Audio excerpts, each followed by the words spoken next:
ಅಂತಿಮ ಘಟ್ಟ ತಲುಪಿದ ಎಸ್ಐಆರ್ ಪ್ರಕ್ರಿಯೆ ರಾಜ್ಯದಲ್ಲಿ ಮತಪಟ್ಟಿ ಪರಿಷ್ಕರಣೆ ಬಹುತೇಕ ಪೂರ್ಣ.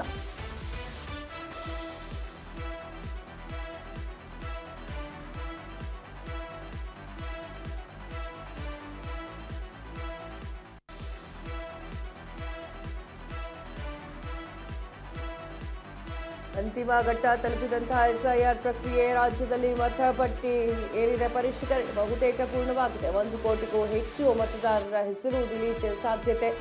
ಎಸ್ಐಆರ್ ಅರ್ಜಿ ಭರ್ತಿಗೆ ಇನ್ನೂ 2 ದಿನಗಳಷ್ಟೇ ಬಾಕಿ ಇದೆ. ರಾಜ್ಯದಲ್ಲಿ ಅತಿ ಹೆಚ್ಚು ಮತದಾರರ ಹೆಸರು ಡಿಲೀಟ್ ಆಗಿದೆ. ರಾಜ್ಯದಲ್ಲಿ ಒಟ್ಟು 1.11 ಕೋಟಿ ಮತದಾರರಿಗೆ ಬೆಂಗಳೂರಿನಲ್ಲೇ ಹೆಚ್ಚು ಮತದಾರರು ಹೆಸರು ಡಿಲೀಟ್ ಸಾಧ್ಯತೆ. ಬೆಂಗಳೂರು ನಗರ ಒಂದರಲ್ಲೇ 50,000 ಹೆಸರು ಡಿಲೀಟ್ ಆಗಿದೆ. ಬೆಂಗಳೂರಿನ 28 ಕ್ಷೇತ್ರಗಳಲ್ಲಿ 49.34 ಲಕ್ಷ ಮತದಾರರು ಡಿಲೀಟ್ ಆಗಿದ್ದಾರೆ. ಆಗಸ್ಟ್ 17ರಂದು ಅಧಿಕೃತವಾಗಿ ಕರಡು ಪ್ರತಿ ಬಿಡುಗಡೆಯಾಗಿದೆ.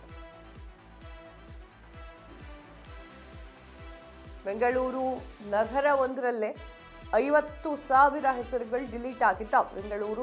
ಬೆಂಗಳೂರಿನ 28 ಕ್ಷೇತ್ರಗಳಲ್ಲಿ 49.34 ಲಕ್ಷ ಮತದಾರರು ಡಿಲೀಟ್ ಆಗಿರುವಂಥದ್ದು.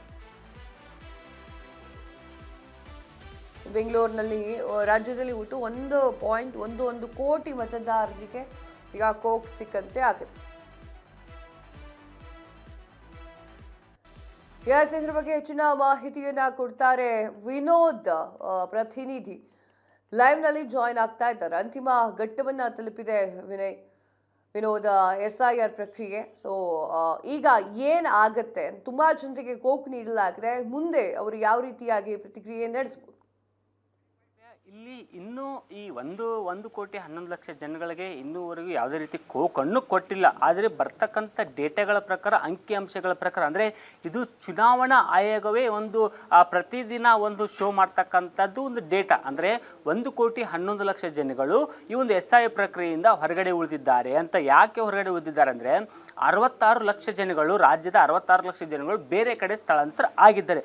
ಇದು ಒಂದು ಕಾರಣ. ಎರಡದ್ದು 16 ಲಕ್ಷ ಜನ ಈಗಾಗಲೇ ಮೃತಪಟ್ಟಿದೆ. ಅಂದರೆ ಏನು ಮತದಾರರು ಇದ್ದಾರಲ್ಲ, 2002ರಿಂದ ಇಲ್ಲಿವರೆಗೂ ಒಂದು 16 ಲಕ್ಷ ಜನ ಮತದಾರರು ಸಾವನ್ನಪ್ಪಿದ್ದಾರೆ ಅನ್ನೋದು ಇದೇ ಒಂದು ಚುನಾವಣಾ ಆಯೋಗದ ವೆಬ್ಸೈಟಲ್ಲಿ, ಜೊತೆಗೆ ಚುನಾವಣಾ ಆಯೋಗ ಕೊಟ್ಟಿರ್ತಕ್ಕಂಥ ಮಾಹಿತಿ. ಇನ್ನು ಮತ್ತೊಂದು ಕಡೆ ಅದೇ 16 ಲಕ್ಷ ಜನಗಳು ಈ ಒಂದು SIR ಪ್ರಕ್ರಿಯೆಗೆ ಗೈರಾಗಿದ್ದಾರೆ. ನಾವು ಈ ಒಂದು SIR ಪ್ರಕ್ರಿಯೆಗೆ ನಾವು ಪಾಲ್ಗೊಳ್ಳಲ್ಲ, ನಾವು ಇದರಿಂದ ಗೈರಾಗ್ತೀವಿ ಎಂದು ಆ ಒಂದು 16 ಲಕ್ಷ ಜನಗಳು ಗೈರಾಗಿದ್ದಾರೆ. ಇನ್ನೂ 4 ಲಕ್ಷ ಜನಗಳು ಕೆಲವೊಂದಿಷ್ಟು ಬೇರೆ ಕಡೆ ಎರಡೆರಡು ಕಡೆ ವೋಟರ್ ID ಇರೋದು. ಜೊತೆಗೆ ಈಗ ಎಕ್ಸಾಂಪಲ್ ಬೆಂಗಳೂರಲ್ಲಿ ಒಂದು ವೋಟರ್ ID ಇರ್ತದೆ, ದೆನ್ ಪುಣೆದಲ್ಲಿ ಒಂದು ವೋಟರ್ ID ಇರುತ್ತೆ. ಆ ಥರ ಇರ್ತಕ್ಕಂಥ ಜನಗಳದ್ದು 4 ಲಕ್ಷ ಜನಗಳ ವೋಟುಗಳನ್ನ ಈಗಾಗಲೇ ಕ್ಯಾನ್ಸಲ್ ಮಾಡಿದೆ. ಇದೆಲ್ಲ ಸೇರಿಕೊಂಡು ಒಟ್ಟು 1 ಕೋಟಿ 11 ಲಕ್ಷ ಜನಗಳಿಗೆ ಇದೀಗ ಕೋಕ್ ನೀಡೋಕ್ಕೆ ಈಗಾಗಲೇ ಚುನಾವಣಾ ಆಯೋಗ ಸಿದ್ಧತೆ ಮಾಡಿಕೊಂಡಿದೆ. ಯಾಕಂದ್ರೆ 12 ದಿನಗಳ ಮಾತ್ರ ಕಾಲಾವಕಾಶ ಇದೆ ಒಂದು ಚುನಾವಣಾ ಆಯೋಗದ SIR ಪ್ರಕ್ರಿಯೆ ಪೂರ್ಣಗೊಳ್ಳಕ್ಕೆ. ಅಂದರೆ 8ನೇ ತಾರೀಕು ಸಂಜೆವರೆಗೂ ಈ ಒಂದು SIR ಪ್ರಕ್ರಿಯೆ ನಡೆದಿದೆ. ಅದಾದ ಬಳಿಕ 17ನೇ ತಾರೀಕಿಗೆ ಈ ಒಂದು ಅಂತಿಮ ಕರಡನ್ನ ರಾಜ್ಯ ಅಂದರೆ ಕೇಂದ್ರ ಚುನಾವಣಾ ಆಯೋಗ ಇದನ್ನು ಸ್ಪಷ್ಟಪಡಿಸುತ್ತೆ. ಅದರಲ್ಲಿ ಸಂಪೂರ್ಣವಾಗಿ ಅಂಕಿ ಸಂಖ್ಯೆಗಳು, ಅಂದರೆ ಎಷ್ಟು ಮತದಾರಗಳನ್ನು ಕೈ ಬಿಡಲಾಗಿದೆ ಮತ್ತು ಬೆಂಗಳೂರಿನಲ್ಲಿ ಎಷ್ಟು, ಜೊತೆಗೆ ರಾಜ್ಯದ ಯಾವ ಜಿಲ್ಲೆಗಳು ಎಷ್ಟು ಮತದಾರಗಳನ್ನು ಕೈ ಬಿಡಲಾಗಿದೆ ಎಲ್ಲ ಒಂದು ಮಾಹಿತಿಗಳನ್ನು ಕೇಂದ್ರ ಚುನಾವಣಾ ಆಯೋಗ ಮಾಹಿತಿಯನ್ನು ನೀಡುತ್ತೆ.